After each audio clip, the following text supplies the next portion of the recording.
कलाम साहब की एक किताब है विंग्स ऑफ फायर। कलाम साहब ने कभी भी परफेक्शन को तवज्जो नहीं दी। उन्होंने जब भी तवज्जो दी वो प्रोग्रेस को दी, और उनके 2 या 3 तजुर्बे के बाद उन्होंने हिंदुस्तान को आसमान पे ले जाके बैठा दिया। Always look for progress, never go for perfection. मैं आपको बता रहा हूँ अपने तजर्बे से, आप ना करना सीखिए, लोग आपको अप्रिशिएट करेंगे थोड़े टाइम बाद। क्या बड़ा साफ आदमी है। जॉय नाम का एक लड़का है, हैदराबाद के आसपास सब है, उसका वजन था 100 किलो। चिल करना, रोज बिरयानी खाना जाना। जब उनके पेरेंट्स या कोई अजीज लोग उसे बोलते थे, क्या रखा है दुनिया में, क्यों आप इतना वजन लेते हो, ये ही गॉट हर्ट, उसका दिल टूटा। हम क्या करते हैं, अपने आप को घर में बंद कर लेते हैं। I should do something. So he decided कि वो अपना वजन कम करेगा। तो पहले दिन जब उसके दोस्त उसको बुलाने आए बाहर जाने के लिए, तो ही सेड नो।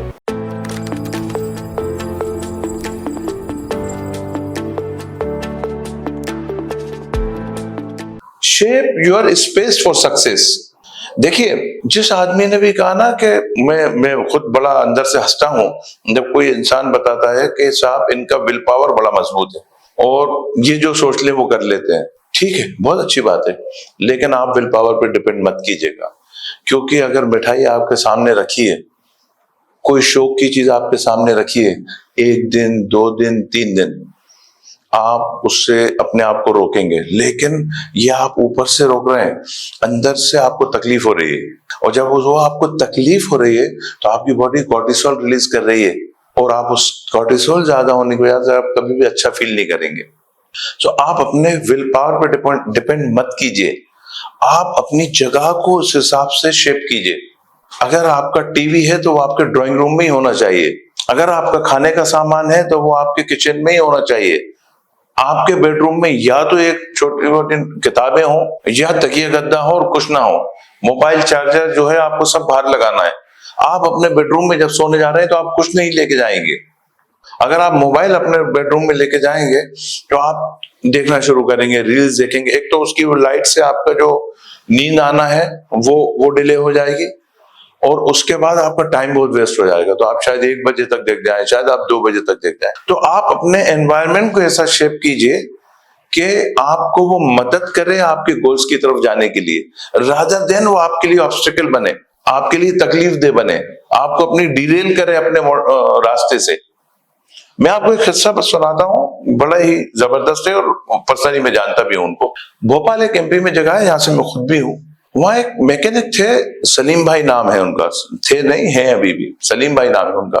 सो सलीम भाई भोपाल में है, और हमारा एक सिस्टम था मैकेनिक्स का कि वो छोटी सी एक स्मॉल हट्स बना के और अपना सामान टूल्स वगैरह रख के काम करते थे। तो सलीम भाई जिस जगह काम करते थे उससे 5 मीटर पे पान की दुकान भी थी, चाय पान की। तो व्हाट सलीम भाई यूज्ड टू डू, बड़े पॉपुलर मैकेनिक है, उन्होंने थोड़ा सा कुछ काम किया और 15-20 मिनट वो 4 कदम चले और पान की दुकान में पहुंच जाते। तो उन्हें आदत थी तंबाकू खाने की, टोबैको च्यूइंग की, वेरी बैड हैबिट। तो वो सलीम भाई जो है पान खाने चले जाते थे। एक दिन क्या हुआ, सलीम भाई खाना खा रहे थे तो उन्हें ऐसा एहसास हुआ, तो उन्होंने अपनी वाइफ से कहा कि आज खाने में तुमने मिर्ची क्यों ज्यादा डाली है। तो वाइफ ने कहा बच्चे भी खाना खा रहे थे साथ, उनके शायद पेरेंट्स भी होंगे। उन्होंने कहा नहीं, मिर्ची तो नहीं है खाने में। तो उन्हें एहसास हुआ कि उनको शायद कुछ दांत में इसमें कुछ छाले हो गए, इसकी वजह से मिर्ची लग रही है। तो दूसरे दिन वो डॉक्टर के पास चले गए कि वो छालों की दवाई लेने के लिए।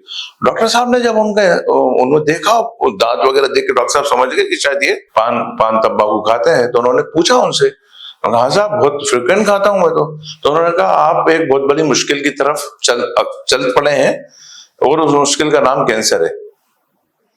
तो अब आपके पास टाइम है, वैसे ही कभी कभी रुक भी सकती है क्योंकि बहुत इनिशियल स्टेज है, तो आप अवॉइड करने की कोशिश कीजिए, अवॉइड करें। तो सलीम भाई के एक दोस्त ने उन्हें मशवरा दिया कि अगर ये तुम अपना जो स्टॉल है जहां से तुम ये गाड़ियां ठीक करते हो, इससे दूर कर लो ये पान की दुकान से, तो फ्रिक्वेंटली नहीं जाओगे आप। तो सलीम भाई को बात समझ में आ गई। तो सलीम भाई ने 500 मीटर, मकसद है बात समझने का कि उन्होंने उतना दूर कर लिया।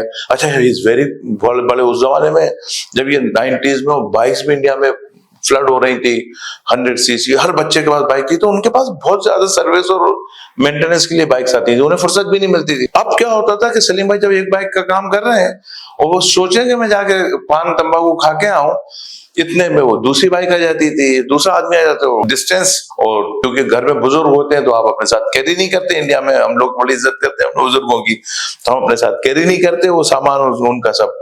तो ये टू गो दैट शॉप, अब वो जा ही नहीं पाते थे। आप यकीन मानिए 6 महीने के अंदर उस बंदे ने तंबाकू खाना छोड़ दिया, सिर्फ एक छोटे से रीअरेंजमेंट से। And when he went to doctors, और डॉक्टर ने बताया कि माशाल्लाह आपका सब ठीक हो गया, your resource has vanished, that was very initial, और आप सही टाइम पे संभल गए।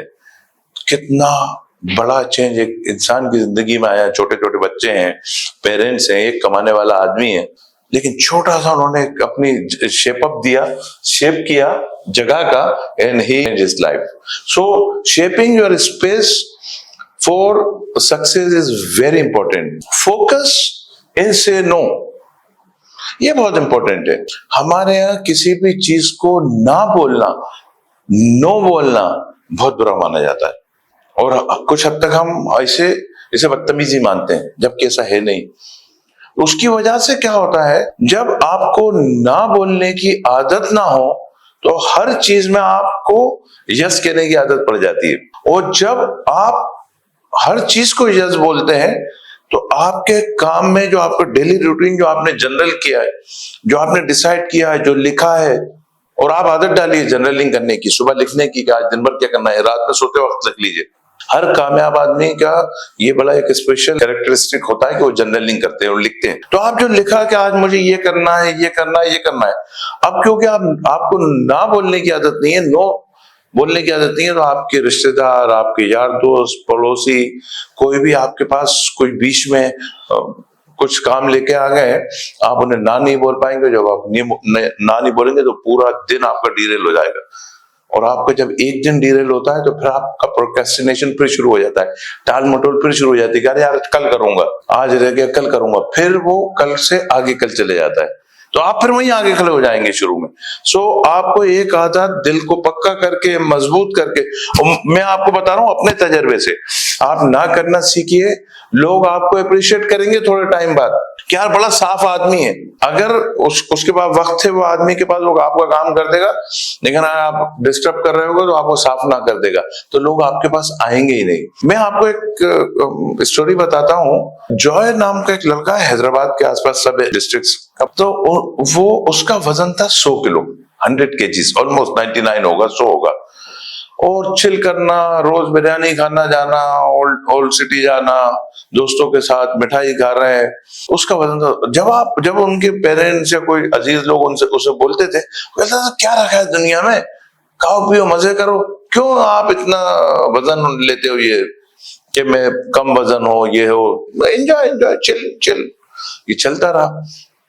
एक दिन वो आया जिसने उसका सब मामला तहस नहस कर दिया, कि उसका दिल टूट गया। अब वो दिल टूटने की बहुत वजह है, वो स्लाइड लंबी हो जाएगी।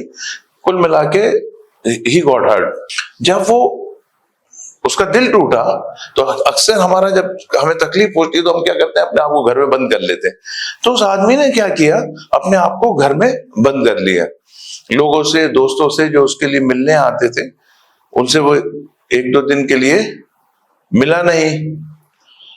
तो जब मिला नहीं तो फिर उसके दिमाग में उसे ये मशवरा दिया कि आई शुड डू समथिंग, मुझे कुछ करना चाहिए।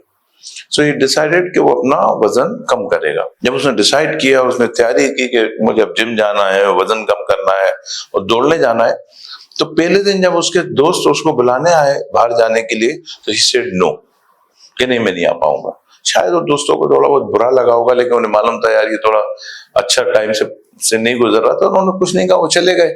And this man went to gym, ये बंदा जिम चला गया। फिर वो लोग बुलाने आने लगे, वो साफ मना कर देता कि मैं नहीं आ रहा, तो लोगों ने आना बंद कर दिया। आप यकीन नहीं मानेंगे, 6 महीने के अंदर अंदर उस बंदे का वजन हो गया 65 kgs, 65 किलो, और उसका बॉडी फेट था 10 से 12%, फ्लक्चुएट होता होगा शायद थोड़ा, तो 10 से 12% बॉडी वेट। और वो बंदा उस गांव का, उस टाउन का जो कंपटीशन होता है, उसको मिस्टर टाउन बना बाद में। See that flabby with the tummy, sides, love handles से एक बंदा मिस्टर टाउन बना सिर्फ क्या क्या क्या करने से कि उसने ना बोलना सीख लिया, नो बोलना सीख लिया। सो आपको जब आप इस सफर पे चलेंगे अपने, कि आपको प्रोक्रेस्टिनेशन से बचना है, टाल मटोल से बचना है, अपना गोल सामने रखना है, आपको दूर तक देखना है, तो उसमें सबसे बड़ी जो चीज आपको करना है, आपको सीखना है कि आप फोकस करने के लिए इज वेरी इंपॉर्टेंट टू से नो। सो आप आदत डालेंगे हमेशा आपके किसी भी डिस्ट्रक्शन को नो नो करने का नहीं। अब जब आप इस सफर पे बहुत आगे बढ़ रहे हैं और आपका ब्रेन ट्रेन हो रहा है, आपको सपोर्ट करना शुरू कर दिए, तो अब आपको थोड़ा वो बेहतरी की तरफ जाना है, अब आपको ज्यादा ग्रूम अप होना है। तो उसकी जो हमारे अगली स्लाइड है वो है one thing at A time. एक काम को, एक ही काम हम एक बार में करेंगे, बार बार मिक्स नहीं करेंगे काम को। मैं बताऊंगा उसका रीजन क्या है। Multitasking waste energy and slows you down. Multitasking क्या करती है, आपकी एनर्जी खत्म कर देती है, कम कर देती है। Focus deeply on one task, then take short breaks to recharge. आप एक काम पे ही फोकस कीजिए, उस काम को कंप्लीट करने के बाद थोड़ा सा रेस्ट कीजिए, कि वापस आप चार्ज अप हो जाएंगे। Break sharpens your brain like sharpening a pencil. Break क्या होती है, जब 5-7 मिनट आप हवा खा के आते हैं, उससे आपका ब्रेन उसी जगह में वापस आ जाता है, उसी एनर्जी के साथ, जिस तरह के आपने पेंसिल ली या अपनी कुल्हाड़ी को आपने शार्प किया। देखिए क्यों आपको मल्टीटास्किंग से बचना है। मल्टीटास्किंग की प्रॉब्लम क्या है कि जब आप मल्टीटास्किंग करते हैं, एक काम आप कर रहे हैं, उसके बाद आपका फोन बजा या कोई मैसेज आया या कोई ईमेल आई, ठीक है, आप कोई रिपोर्ट बना रहे थे, आप अपने अकाउंट्स चेक कर रहे थे, या आप कोई भी काम कर रहे थे, और आप दूसरे काम पे चले गए, दूसरे काम से तीसरे काम पे चले गए। तो एक जनरल रिसर्च है कि आप एक काम से जब अपने पुराने काम पे वापस आते हैं तो आपके 20 मिनट खराब होते हैं। सो अगर आप मल्टीटास्किंग दिन भर करते रहेंगे तो एफिशिएंटली आप अगर 8 घंटे काम कर रहे हैं तो आप ऑलमोस्ट 2 घंटे ही काम कर पाएंगे पूरे दिन में। तो इसलिए आपको मल्टीटास्किंग से बचना है। देखिए मैं आपको अपना पर्सनल एक्सपीरियंस बताता हूं। मेरा एक जिम में एक बच्चा साथ एक्सरसाइज करता है, उसका नाम है अहमद। मैं किताबें पढ़ने का शौकीन हूँ, अहमद भी पढ़ने का शौकीन है। तो वो मेरी बुक्स देख के, क्यों मैं जब वो 30 मिनट्स में वॉक करता हूँ, उसके साथ मैं थोड़ी किताबें भी पढ़ता हूँ, तो मुझे पूछने आता था भी आप कौन सी किताब पढ़ रहे हैं, मुझे सजेस्ट कीजिए। तो इस तरह मेरी उनसे जान पहचान थी। एक दिन अहमद ने मुझसे पूछा, क्योंकि मेरे माशाल्लाह शोल्डर्स वगैरह बड़े अच्छे, ग्रो अच्छे हैं, तो उसने मुझे, सर ये मेरी बॉडी में डेफिनेशन क्यों नहीं आता, why I don't have this definition. मैं आपसे ज्यादा वेट लिफ्ट करता हूँ, आपसे ज्यादा टाइम देता हूँ, और दूसरी मैं प्रोटीन वगैरह भी बराबर कैलकुलेट करके लेता हूँ, फिर मेरा ग्रोथ नहीं है, डेफिनेशन नहीं है बॉडी में। तो मैंने उससे कहा अहमद से, यार Ahmad, will you take my one piece of advice? So in respect, क्योंकि हमारा एज डिफरेंस काफी है, almost he is 22, 23, now I am almost double. So क्या जी सर बोलिए, you tell me. मैं कहा do one thing. First, you keep your mobile in locker. First thing. Secondly, at least for 3 months you are not going to talk to anyone in this gym. जब भी तुम gym में exercise कर रहे हो, जब आपने एक सेट लगाया, एक लिफ्टिंग की, उसके बाद के बीच का टाइम है, आप जिम में चक्कर मार के आओगे, जो 1 मिनट के बीच का वक्फा होता है, और वापस वो सेट करोगे, आप किसी से बात नहीं करेंगे। He has taken that advice. उसने अपना मोबाइल नीचे रखना शुरू कर दिया। 3 महीने के अंदर अंदर उसकी बॉडी, क्योंकि वो फिट तो था और एजुकेटेड है, तो उसे सब प्रोटोकॉल्स मालूम थे जिम के, तो 3 महीने के अंदर पूरी बॉडी में उसकी डेफिनेशन आना शुरू हो गया।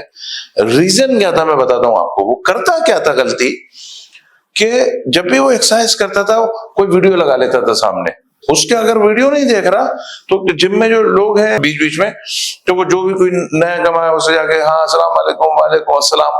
अच्छा, अरेबिक लोग थोड़ा बात भी देर तक करते हैं, मतलब अच्छे से ग्रीट करते हैं, फैमिली कैसी है, बच्चे कैफ औलाद, कैफ साहब, कैफ, थोड़ा लंबा ग्रीटिंग चलती है। उसके बीच में क्या होता था, एक तो उसके 2 सेट्स के बीच में टाइम बहुत ज्यादा हो जाता था, पहली चीज। दूसरे, उसका क्या होता था कि इससे माइंड मसल कनेक्शन जो है वो बराबर नहीं होता था, बिकॉज ऑफ मल्टीटास्किंग। सो उसने जैसे ही वो बंद किया, उसकी बॉडी में डेफिनेशन आना शुरू हो गया। तो आपको सब, जब आप इस रास्ते पे, सफर पे चल रहे हैं और आप बहुत कुछ सीख चुके हैं, अब तो आपको एक अपनी ये बुरी आदत जो ज्यादातर लोगों की होती है, क्या कुछ कर रहे हैं, ईमेल आ गया, वो छोड़ा, ईमेल देखने शुरू कर दिए, ईमेल से निकले तो कुछ और काम, कोई आपका कलीग आ गया उससे बात करना शुरू कर दी। नहीं कीजिए, एक काम कीजिए, आराम से 10 मिनट निकालिए, ईमेल देखिए, अपने कलीग से बात कीजिए, कॉफी पीजिए, take break, and your brain will regenerate, reenergise हो जाएगा वो। सो अब आप अपनी मंजिल के, आप अपनी ट्रेनिंग के बहुत नजदीक जगह पर पहुंच गए माशाल्लाह। आप सीख गए कि किस तरह छोटी सी शुरुआत करो, किस तरह मोमेंटम दो, किस तरह अपने एनवायरनमेंट को क्रिएट करो कि आप बेहतरीन काम कर पाए। मल्टीटास्किंग की आदत छोड़ दी तो आपका फोकस बढ़ गया। अब ये सब चीज होने के बाद एक बड़ी इंपॉर्टेंट चीज है, दैट इज ट्रेन डेली। कोई भी काम आप कर रहे हैं, ट्रेन डेली फॉर सक्सेस। तो कोई भी काम कर रहे हैं, आपको रोज करना है वो। अगर आप जिम जाते हैं, आप किताब पढ़ते हैं, आप म्यूजिक सीख रहे हैं, आप म्यूजिशियन हैं, रियाज करना है, आपको छोड़ना नहीं है। घर में कोई फंक्शन है, कोई शादी है, ट्रैवल कर रहे हैं, आप अपने साथ कैरी कीजिए। मैं देखता हूँ, ट्रैवल करता हूँ, स्पेशली वेस्ट के लोगों को, कि अगर वो कॉन्फ्रेंस के लिए भी आए तो शाम को वो जिम जाते हैं अपनी होटल में। दे सिलेक्ट द होटल, तो उन्हें जिम मिल जाए। अगर वो वॉक करते हैं तो उस जगह होटल लेते हैं जहाँ बीच वगैरह हो, शाम को जाके वो अपनी रनिंग कंप्लीट कर लें। सो दे आर वेरी डिसिप्लिन। तो आपको क्या करना है, डिसिप्लिन रहना है। You have to train daily. Small daily step leads to massive growth over time. Consistent momentum. So आप अब एक मोमेंटम में आ गए हैं, तो उसमें अब आपको कंसिस्टेंसी चाहिए। अगर आप उसमें ब्रेक्स डालेंगे तो आप फिर पीछे आके खड़े हो जाएंगे, 2 लेवल नीचे चले जाएंगे। And wait for the results. तो अगर जब आप ट्रेन डेली करेंगे, रोज आपकी ट्रेनिंग की आदत हो जाएगी, तो आपके रिजल्ट्स आना शुरू हो जाएंगे और आपको पता भी नहीं पड़ेगा। आकाश, एक बच्चा है आकाश, मैं कहीं किसी फेयर में मिला उसको, तो उसने मुझे बताई ये बात। वो बच्चा जो है बॉलर था, क्रिकेट खेलते ना, बॉलर था वो। सो बॉलिंग करता था, करता तो कुछ दिन बाद जब उसके दोस्तों ने उसे देखा, 1 साल बाद, तो Akash was also playing and he was the pinch hitter in that team. So लोग सरप्राइज हो गए, दूसरी टीम के कोचेस भी सरप्राइज हो गए, क्या ये बच्चा 1 साल पहले किसी टूर में आया था तो ये बॉलर था और अभी तो ये 5वें नंबर पे बैटिंग कर रहा है। तो उन्होंने पूछा आकाश से, जो दूसरी टीम के कोच थे, कि हाउ ये चेंज कैसे आए। तो वो आकाश ने उन्हें बताया, and that is train daily. तो आकाश क्या था कि नेट्स में बॉलिंग करता था, अपने टीम के बैट्समैन थे। तो उसने कोच से एक दिन पूछा कि सर, जब मैं बॉलिंग खत्म कर लेता हूँ, विल यू अलाउ मी कि मैं आधा घंटे 20 मिनट बॉलिंग मशीन में थोड़ा प्रैक्टिस कर लूं, जब मुझे बैट पकड़ना भी अच्छे से नहीं आता था। और हमने देखा हमारे पुराने जमाने की जो टीम होती थी, स्पेशली कॉटनी वॉल्श, ऐसे जो बहुत सारे प्लेयर्स थे जिसको बैट भी पकड़ना नहीं, उनको जरूरत ही पेश नहीं आई।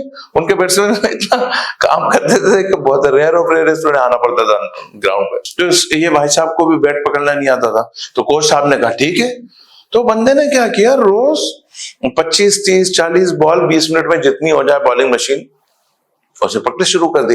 वो प्रैक्टिस करते करते उसने शायद 50 की स्पीड से शुरू किया होगा, तो 50 miles per hour, 60 miles per hour.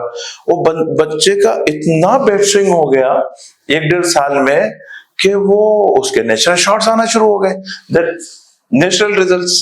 उसने कोशिश नहीं की, लेकिन प्रैक्टिस की वजह से, ट्रेनिंग की वजह से, डेली ट्रेनिंग की वजह से उसके मसल मेमोरी हो गई, तो उसका बैट स्विंग आने लगा, तो वो पिंच हिटर बन गया। तो वो 10 बॉल खेलता था, टीम को 20-25 रन, 30 रन बना के देता था। सो this is the result of training daily.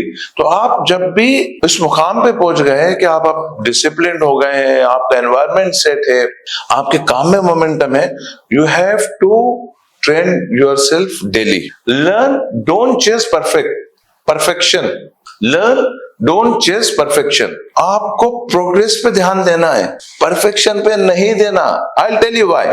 Waiting to be perfect keep you stuck. जब जो आदमी परफेक्शन तलाश करता है, या जिसको परफेक्शन की आदत होती है, वो रुक जाता है, फंस जाता है, क्योंकि वो आगे नहीं बढ़ पाता। उसे ये काम कंप्लीट करना है, और उसको कंप्लीट करने में, परफेक्ट होने में बहुत वक्त लगता है। तो उस दौरान या तो उसका टाइम निकल जाता है, या वो फ्रस्ट्रेट हो जाता है। So always look for progress. Never go for perfection. किसी भी बड़े मेंटर, किसी भी बड़े राइटर, किसी भी बड़े लीडर, कि बायोग्राफी को आप जब पढ़ेंगे, एक चीज उन्होंने जरूर कही होगी कि गो for progress, never look for perfection. Perfection तो वक्त के साथ आ ही जाता है। अच्छे सिंगर हो, अच्छे म्यूजिशियन हो, अच्छे राइटर्स हो, आप खुद कहने लगते हो कि यार क्या परफेक्शन है इनके काम में। उन्होंने परफेक्शन तलाश नहीं किया, उन्होंने प्रोग्रेस किया। पहली किताब, दूसरी किताब, पांचवी किताब, पहला कंसर्ट, दूसरा म्यूजिक कंसर्ट, एक गाना, दो गाना, एक फिल्म, दो फिल्म, चार फिल्म। कलाम साहब की एक किताब है विंग्स ऑफ फायर, उनकी एक किताब है, तो उसमें मैंने पढ़ा। देखिए कलाम साहब ने कभी भी परफेक्शन को तवज्जो नहीं दी। उन्होंने जब भी तवज्जो दी वो प्रोग्रेस को दी। उनकी कोई भी आप शुरू से आप उनके यूनिवर्सिटी डेज से देख लीजिए, उन्होंने हमेशा अपने प्रोग्रेस पे ध्यान दिया, परफेक्शन पे ध्यान नहीं दिया, क्योंकि परफेक्शन तो खुद आता था जब वो उसे प्रैक्टिस करते थे। तो देखिए जब उन्होंने फर्स्ट एसएलवी लॉन्च की, अगर वो उसके परफेक्शन के चक्कर में रहते ना तो उसे कभी लॉन्च नहीं करते। तो पहली बार वो उतने कामयाब नहीं हुए। मैं फेलियर नहीं कहता, क्योंकि फेलियर कोई वर्ड अल्फाज ही नहीं है। एक काम का पूरा नहीं होना एक तजर्बा होता है, वो फेलियर नहीं होता। आप गिरे हैं उठने के लिए, आप गिरे इसलिए नहीं कि आप गिर गए। तो उनका जो पहला तजर्बा था वो थोड़ा सा नाकामयाब हुआ कि वो जहां तक जिस स्टेज पे उसे ले जाना चाहते थे नहीं ले जा पाए। तो उन्होंने दूसरी बार की एसएलवी जो उन्होंने सैटेलाइट, और उनके 2 या 3 तजर्बे के बाद उन्होंने हिंदुस्तान को आसमान पे ले जाके बैठा दिया। अब आप इमेजिन कीजिए कि अगर वो परफेक्शन के चक्कर में उलझ जाते तो शायद हो सकता था कि वो जो सैटेलाइट जो चीज वो बनाना चाहते थे वो 20 साल में नहीं बनती। और देखिए अचानक उनका ऊपर वाले से उनका बुलावा आ गया। तो अगर वो बीच दौरान अगर वो हमारे बीच में नहीं रहते तो एक तो हिंदुस्तान का बहुत बड़ा नुकसान होता। दूसरा, जो आज वो अपने जूनियर्स छोड़ के गए, जिनको एक स्टेज पे ला के दे गए, खड़ा कर गए, अब ऊपर जाना तो बहुत आसान काम होता है, फाउंडेशन बड़ी मुश्किल होती है। तो फाउंडेशन बन गई किस वजह से कि वो प्रोग्रेस करते थे। आज उनके जूनियर्स हैं, उससे बहुत बेहतर करेंगे, उनके एसोसिएट्स हैं, उससे बहुत बेहतर करेंगे और परफेक्शन आता चला जाएगा। So always go for progress. तस्बीह कीजिए इस बात की, माला जपिए इस बात की, I have to go for progress not for perfection. मैं बहुत लोगों को जानता हूं जिसका कामकाज उलझा रहता है सिर्फ परफेक्शन के नाम में। और वो एक्चुअली होता क्या है, उन्होंने एक अपना हथियार बना लिया होता है। दिमाग तो उनका प्रोक्रेस्टिनेट ही कर रहा होता है, टाल मटोल कर रहा होता है, लेकिन वो परफेक्शन का जामा पहना के वो काम को टालते रहते हैं। तो मैं कहना दबी अल्फाज में इन बिटवीन लाइन ये था कि आप ये जामा मत पहनिएगा प्लीज, परफेक्शन वाला, जिससे आप प्रोक्रेस्टिनेट करें और प्रोग्रेस करिए, आगे बढ़िए। राइट। तो जितने भी आइकन्स होते हैं, जितने भी जिन लोगों के आप रोल मॉडल होते हैं, आप उनकी एक चीज आप खास देखेंगे कि वो कभी परफेक्शन के चक्कर में नहीं पड़े। क्योंकि अगर वो पढ़े होते तो आज इस मुकाम में नहीं होते, या होते तो बहुत लेट पहुंचते वहां। तो आपको परफेक्शन के चक्कर में नहीं पड़ना, क्योंकि एक तो आप स्टक हो जाएंगे, दूसरा एक्शन जो है ना आपको इंप्रूव करता है। तो परफेक्शन आपको रोक के रखेगा, आपको इंप्रूवमेंट डिले करेगा, या तो होएगा नहीं, आप फ्रस्ट्रेट होकर छोड़ देंगे, या आपको डिले करेगा। और दूसरी चीज है कि देखिए दुनिया को आपके प्रोग्रेस से मतलब है। अगर आप एक गाना गाते हैं, म्यूजिशियन है, आप क्रिकेट खेलते हैं, आप बैडमिंटन खेलते हैं, 90% लोग उसकी पीछे की चीजों को नहीं समझते। अगर मैं क्रिकेट खेलता हूं फॉर एग्जांपल, मेरी एल्बो सीधी नहीं आ रही, 90% जो लोग क्रिकेट देख रहे हैं उनको ये चीज नहीं मालूम। अगर आपकी एल्बो थोड़ी इधर भी आ रही है, कोई बात नहीं, छक्का लगना चाहिए, एल्बो तो अपने आप सीधी होगी, कोच साहब करा देंगे। आप म्यूजिशियन है, अगर आपको बीच में कहीं सुर जाता है, 90% लोग जो आपका गाना मेलोडी सुन रहे हैं वो आपकी मेलोडी सुन रहे हैं, उनके सुर के बारे में कुछ नहीं मालूम। तो अगर आप प्रोग्रेस कर रहे हैं, बीच में एक आध सुर चला भी गया, किसी को पता नहीं पड़ेगा, बाद में ठीक कर लीजिए। तो जब आप ठीक कर लेंगे तो उस्ताद लोग भी फिर आपकी तारीफ शुरू कर देंगे। तो आप मंजिल पे भी पहुंच गए, परफेक्शन भी आ गया, और आपको जो अप्रिसिएशन चाहिए था वो भी मिलना शुरू हो गया। लेकिन अगर आप पहले दिन चाहते कि नहीं, मैं पूरा गजल गाऊं, मैं पूरा गाना गाऊं, मैं पूरी मूवी बनाऊं, और उसमें कहीं भी एक गड़बड़ ना हो, परफेक्शन, तो ना आपकी मूवी बनती, ना आप म्यूजिशियन बनते, ना आप अच्छे कुक बनते, ना आप अच्छे क्रिकेटर बनते, ना अच्छे स्पोर्ट्समैन बनते। Right. So look for progress, never go for perfection. Perfection खुद वक्त के साथ आ जाएगा। तो अब आप समझ गए कि आपने 2 मिनट वाला रूल पकड़ा, अपने आप को मोटिवेट किया, फिर अपना छोटे छोटे से काम शुरू किया, छोटे लेवल पे किया, ब्रेन को धोखा दिया, ब्रेन को कम काम बताया, काम ज्यादा किया। उसके बाद आपने अपने एनवायरनमेंट को ऐसा बनाया कि अगर आप फिटनेस चाहते हो तो शक्कर मिठाई होए ना घर में, आपके आसपास ही ना हो। आप अपने ब्रेन को टॉर्चर मत करो विल पावर के चक्कर में, आप होए ना। उसके बाद आपने डेली ट्रेनिंग शुरू की और फिर then go for practice, keep progressing, don't look for perfection. Last slide है, बहुत ही इंपॉर्टेंट स्लाइड है।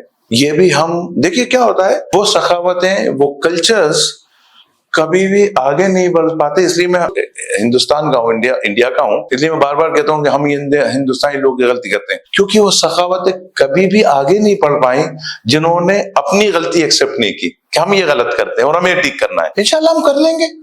अगर हमें नो नहीं कहना आता, वेस्ट वालों को आता है, तो हम कल नो बोलना सीख जाएंगे। हमें अगर एनवायरनमेंट अपना दुरुस्त करना नहीं आता, दूसरे को आता, तो ठीक है, नहीं आता, हम सीख लेंगे। ठीक है, तो अपनी गलती बताना कोई बुरी बात नहीं है। तो आप ये मत समझिए कि मैं बार बार बोल रहा हूँ हम इंडियंस जैसा करते हैं, हमें बुजुर्गों से सीखना चाहिए था। बहुत अच्छी बात है, एटलीस्ट हमें मालूम तो है कि हम गलती क्या करते हैं।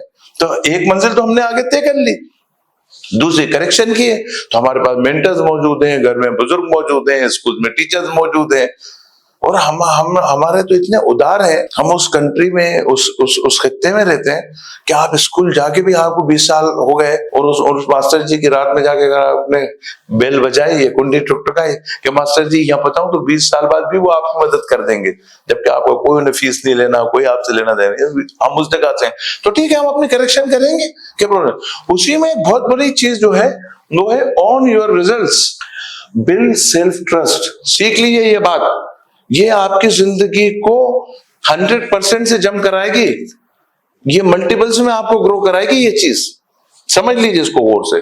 Build self trust, keep promises to yourself, it builds trust and confidence. Be accountable, don't wait for others to push और approve you, right? Don't wait for others, focus on your goal, stop trying to please everyone. दूसरों को please करने के चक्कर में मत पड़िए, focus on your own goal. अब मैं इसको एलाबोरेट करके बताता हूं कि क्या है ये मसला क्या है। मसला ये है कि जो हम लोग हैं, जैसे मैंने कहा, हम अपने किसी भी चीज का अप्रूवल दूसरे से लेते हैं। जैसे मैं अच्छे क्लोथ्स पहना हुआ हूं, मुझे बहुत पसंद आ रहा है, आई एम वेरी कंफर्टेबल, लेकिन मैं सामने किसी से पूछूंगा क्यों, कहा अच्छा लग रहा हूं, आई एम लुकिंग फाइन। उसने कहा अच्छा लग रहा है, जब अच्छे नहीं लग रहे आप बड़े खुश हो गए, ठीक। और आपने बेहतरीन सूट पहना है, बेहतरीन उसकी स्टिचिंग है, बेहतरीन चश्मा लगाया है, बड़ा आप ग्रूम अप किए हुए हैं। किसी ने उसमें कहते हैं देखा पीले की जगह नीला पहना होता आपने, पूरी शाम का कपड़ा हो गया, राइट? आप कोई चीज की प्रैक्टिस कर रहे हो, आप म्यूजिक की प्रैक्टिस कर रहे हो, आप बुक राइटिंग की प्रैक्टिस कर रहे हो, आप शेर कह रहे हो, आप पोएट हो, आपने एक बहुत बेहतरीन शेर कहा, उस आदमी को समझ ही नहीं थी उसकी, आपने उससे पूछ लिया क्यों, हाँ कैसे कहा, उसने कहा ये मुझे समझ में नहीं आया, खत्म। जरूरत नहीं है, ऑन योर रिजल्ट्स, अपने आप से पूछो कि मैं कहां पहुंचा। दूसरे, हमें आदत है कि हम अपने किसी भी काम का, आप घर बना रहे हो, बड़ा अच्छा, आप अपनी पसंद से घर बना रहे हो, ठीक है, आपने हॉल बड़ा बनाया, बेडरूम छोटा बना लिया, क्योंकि आप हॉल में रहते हो, आपको पसंद है हॉल में रहना अपनी फैमिली के साथ। एक साहब आए, तो साहब कैसा कर, हाँ आप घर तो बना था, बेडरूम थोड़ा छोटा बना लिया। आप जिंदगी भर आपको तकलीफ देगा बेडरूम का छोटा होना, जबकि आपने अपनी मर्जी से बनाया था। सो आप अपना जवाब खुद से तलाश करेंगे, अपना रिजल्ट खुद एनालाइज करेंगे कि मैं आज 70% हो गया, एंड ट्राई टू बी। देखिए, हर दिन 1%, उस्ताद लोगों ने कहा है आपको हर दिन 1% बेहतर होना है।